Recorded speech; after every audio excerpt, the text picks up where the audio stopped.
வீரபாண்டிய கட்டபொம்மன் மறக்க முடியுமா என்ன? படம் வெளியாகி 60 ஆண்டுகளை எல்லாம் தாண்டி கடந்துட்டாலும் கூட வீரபாண்டிய கட்டபொம்மனை மறக்க முடியாது. அதே போல் கட்டபொம்மன் சிவாஜி அவர்களை நம்மளால் நினைக்காமல் இருக்க முடியாது. சரி, சிவாஜியை மட்டும்தானா, கட்டபொம்மனை மட்டும்தானா?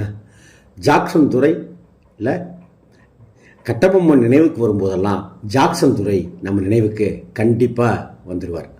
அந்த ஜாக்சன் துறையாக நடித்தவர் சிஆர் பார்த்திபன் அப்படிங்கிற ஒரு அட்டகாசமான கம்பீரமான அழகான நடிகர். 90 வயசை கடந்த நிலையில் நான் அவரை பேட்டி எடுத்திருக்கேன். அவர் என்கிட்ட பேசிய அந்த அனுபவங்கள் எல்லாமே சுவாரஸ்யமானது. சிஆர் பார்த்திபனுக்கு சொந்த ஊர் வேலூர். பள்ளி படிப்பை முடிக்கிறாரு. கல்லூரி படிக்கிறதுக்காக சென்னைக்கு வந்தார். சென்னை லயோலா காலேஜில் தான் பிஏ எக்கனாமிக்ஸ் படித்தார். சின்ன வயசுலேயே ஸ்கூல்லையே நாடகங்கள்லாம் நடித்தார்.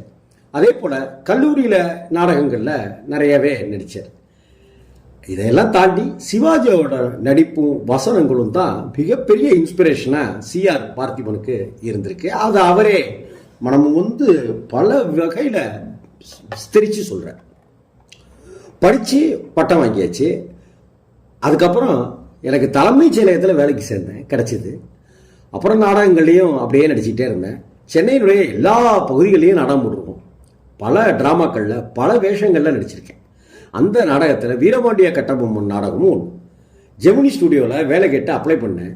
குமாஸ்தா வேலையோ வேறு ஏதோ ஒரு வேலையோ கிடைச்சா நல்லா இருக்குமே அப்படின்னு காத்திருந்தேன். கூப்பிட்டாங்க. நல்லா நடிகராக பார்த்துட்டாங்களா, எவ்வளோ சம்பளம் வாங்கிட்டு இருக்கீங்கன்னு கேட்டாங்க. அப்போது தலைமைச் செயலகத்தில் 82 ரூபா சம்பளம் எனக்கு சொன்னேன். 150 ரூபா சம்பளம் தரோம் அப்படின்னாங்க. நான் யோசித்தேன். உடனே அவங்க 200 ரூபா தரோம் அப்படின்னாங்க. அப்புறம் என்ன நினச்சாங்களோ 300 ரூபா வாங்கிக்கிறீங்களா அப்படின்னு கேட்டாங்க. சரின்னு சொல்லிட்டேன் அப்படின்னு அவர் சினிமாவுக்குள்ளார வந்த விஷயத்தை சிஆர் பார்த்திபன் அவர்கள் சொன்னதே அவ்வளவு சுவாரஸ்யமாக இருந்தது. ஆமாம், தலைமைச் செயலகத்தில் அவர் வேலையில் சேர்ந்தார். அதுக்கப்புறம் கலைஞர் அவர்கள் வசனம் எழுதிய புதுமை பித்தன் அப்படிங்கிற படத்தில் சிஆர் பார்த்திபன் நடிச்சிருக்கார். எம்ஜிஆர் நடித்த படம். டிஆர் ராஜகுமாரிக்கு அண்ணனா நாடக கோஷ்டி தலைவனா சிஆர் பார்த்திபன் நடித்தார். டிஎஸ் பாலையா அவர்கள், சந்திரபாபு அவர்கள்னு எல்லாருமே அந்த படத்தில் நடிக்கிறாங்க. டிஆர் ராஜகுமாரி கூட சேர்ந்து இவர் நடித்ததை தன் வாழ்நாளில் மறக்கவே முடியாது அப்படின்னு சொல்லியிருக்காரு. அதை அடுத்து இரும்பு திரை, வஞ்சிக்கோட்டை வாலிபன், மோட்டார் சுந்தரம் பிள்ளைன்னு தொடர்ந்து வரிசையாக படங்கள் நடிச்சுக்கிட்டே இருக்கார். இது எல்லாமே ஜெமினி கம்பெனி படங்கள். அன்னையின் ஆணை மாதிரி வெளிப்படங்களையும் இவர் நடிக்க ஆரம்பிக்கிறாரு. கலைஞர், எம்ஜிஆர் அப்படின்னு பின்னாளில் முதல்வரானவர்களுக்கும், என்டிஆர் அவரும் முதல்வரானவர், அவர்களோடையும் சிஆர் பார்த்திபன் நடிச்சிருக்காருங்கிறது ஒரு பெருமையான விஷயம். ஜெயலலிதா அவர்களோட 3 எழுத்து படத்தில் சிஆர் பார்த்திபன் நடித்தார். அது மட்டும் இல்லை, தமிழ், ஹிந்தி, தெலுங்கு அப்படின்னு 120 படங்களில் இவர் நடிச்சிருக்கார். அது பாட்டு போயிட்டே இருக்கு. இது மாதிரி அவர் தன்னுடைய வாழ்க்கையை அதன் போக்குக்கு நான் பாட்டில் போனேன், அதிர்ஷ்டம் எனக்கு கை கொடுத்துச்சு அப்படின்னு தான் சொல்லணும் அப்படின்றார் அவர். என் வாழ்க்கையில் எனக்கு வசனங்களை நல்லா கொடுத்து, முக எக்ஸ்பிரஷன் எல்லாம் கொடுத்து, முக்கியத்துவம் எனக்கு கொடுத்து, என் நடிப்பை வெளிக்காட்டின ரொம்ப முக்கியமான படம்னா வீரபாண்டிய கட்டபொம்மன். புதுமை பித்தன் படமும் கிட்டத்தட்ட அப்படித்தான்.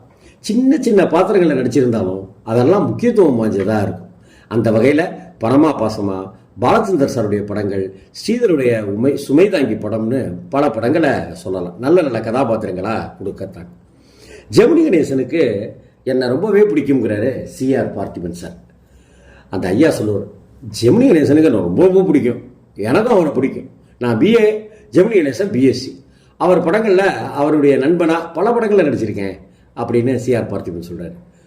ராஜாஜி இருக்கார் இல்லையா, மூதறிஞர் ராஜாஜி, அவருக்கு சிஆர் பார்த்திபன் ஒரு வகையில் சொந்தம். அதாவது நாங்களெல்லாம் ஒரே வம்சம், சக்கரவர்த்தி வம்சம். என்னுடைய இன்ஷியலில் இருக்கிற சி சக்கரவர்த்தி அப்படிங்கிறத தான் குறிக்கும் அப்படின்னு அவர் சொல்கிறார். அவருடைய ராஜாஜியினுடைய திக்கற்ற பார்வதியிலையும் நான் நடிச்சிருக்கேன், அந்த படத்துக்கு விருதே கிடச்சிருக்கு அப்படின்னாரு. இங்கே ஒரு கொசுறு தகவல். திக்கற்ற பார்வதி அப்படிங்கிற மூதறிஞர் ராஜாஜியினுடைய கதையை படமாக எடுக்கப்பட்டது. நடிகை லக்ஷ்மி அவர்கள் நடித்த அந்த திரைப்படத்தை இயக்கியவர் கமலஹாசனை வைத்து தொடர்ந்து பல படங்கள் இயக்கிய, தெலுங்கில் பல படங்கள் இயக்கிய சிங்கீதம் சீனிவாசராவ் தான் திக்கற்ற பார்வதியினுடைய டைரக்டருங்கிறது பலருக்கும் தெரிஞ்சிருக்குமான்றது தெரியல எனக்கு. இப்படி சிஆர் பார்த்திபனுடைய வாழ்க்கையில் பல நல்ல நல்ல அனுபவங்கள், அதிர்ஷ்டங்கள் அப்படின்னு சொல்கிறார். இதையெல்லாம் என் உழைப்பால் கிடச்சிதுன்னு நான் சத்தியமாக சொல்ல மாட்டேன். அதிர்ஷ்டம் தாங்க. அப்படி தான் எனக்கு அமைஞ்சிது. அப்படி நல்ல காட்சிகளும் கிடச்சிச்சு, மக்கள்கிட்ட நல்ல வரவேற்பும் கிடச்சிது. வெளிநாட்டிலேருந்து விருதெல்லாம் கூட எனக்கு கொடுக்கப்பட்டு நல்லா ஓடி மிகப்பெரிய வெற்றி அடைஞ்சதால தான் வீரபாண்டிய கட்டபொம்மன் படத்தில் நடித்த என்ன இன்றைக்கும் ரசிகர்கள் மறக்காமல் இருக்கிறாங்க அப்படின்னு நான் பேட்டி எடுத்த தருணத்தில் அவர் சொன்னார். கிட்டத்தட்ட சிஆர் பார்த்திபன் 120 படங்கள் நடிச்சிருக்கிறார். ராஜாஜி, கலைஞர், எம்ஜிஆர், ஜெயலலிதா, என்டிஆர்னு 5 முதல்வர்களுடைய தொடர்பில் இருந்தவர். கோழி கூவுது, கங்கை மரன் சார் முதல்ல டைரக்ட் பண்ணின கோழி கூவுது படத்தில் அன்னே அன்னே பாடலுக்கு இவர் வருவதை யாராலையுமே மறக்க முடியாது. அது இன்னும் அவரை பிரபலப்படுத்திச்சு அப்படி தான் சொல்லணும். 90 வயதை எட்டிய நிலையில தான் நான் அவர்களை பேட்டி எடுத்தேன். ஜனவரி மாதம் 25ஆம் தேதி 2021 வருஷம் அவர் வயது மூப்பு காரணமாக இறந்து போனார். இது சிஆர் பார்த்திபன் சார் மனமும் என்கிட்ட சொன்ன ஒரு விஷயத்தில், என்ன ஜாக்சன் துரைன்னு தான் பலருமே கூப்பிடுவாங்க, சிஆர் பார்த்திபன் அப்படிங்கிறதே பலரும் மறந்து போனாங்க. அந்த அளவுக்கு ஜாக்சன் துரை அப்படிங்கிற கதாபாத்திரம் மக்கள் மனசில் அப்படியே உட்காந்துருச்சு அப்படின்னு சொன்னார். நிஜம்தான். மக்கள் மனசுலையும் சரி, தமிழ் சினிமா சரித்திரத்திலையும் சரி, ஜாக்சன் துரை கம்பீரமான ஒரு கதாபாத்திரமாக காலங்காலமாக இருந்து கொண்டே தான் இருப்பார். சிஆர் பார்த்திபனும் நம் மனதில் அப்படித்தான் கம்பீரத்தோடு இருப்பார்.